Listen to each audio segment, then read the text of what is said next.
Hey guys, so today we're gonna make hopefully a pretty quick video. Here we have our Toyota 4Runner 2005 two-wheel drive, and when you turn on the lights,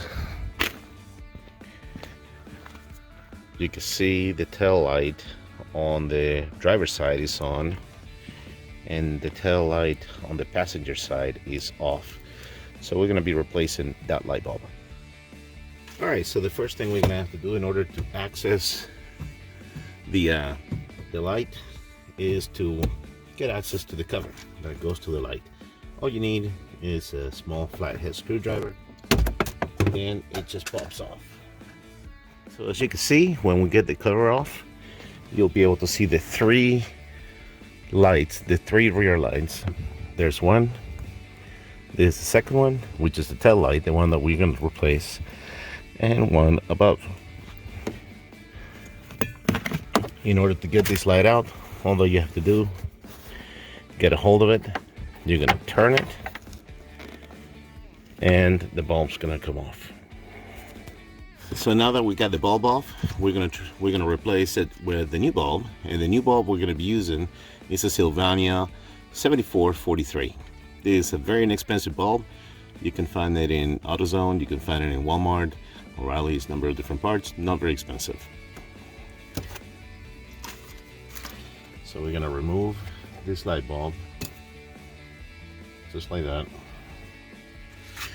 And now we're going to take this light bulb out. I'm going to try to be careful. One of the things that people have pointed out to me before is that we need to try to avoid to touch the bulbs directly with our fingers, as to avoid put any oil or any grease or any dirt on them. So now I am just going to carefully insert the new one in, and you heard the click, and now we're going to just simply insert it back in the hole, and we're going to give it a turn until secure and it's changed. Before I put the cover on, I am going to start the car and just make sure that everything's working. Alright, so now we're going to test the car. We're going to go ahead with the car turned off. We're going to turn the lights on, and we're going to check that the tail lights came on. So we can see the driver tail light is on. We're checking the passenger tail light. It is also on. So that was it. Hopefully it'll save you some money, and it's something that you can do really quickly in your own house in just about 1 minute. So subscribe, keep on watching, and send me any questions if you have any.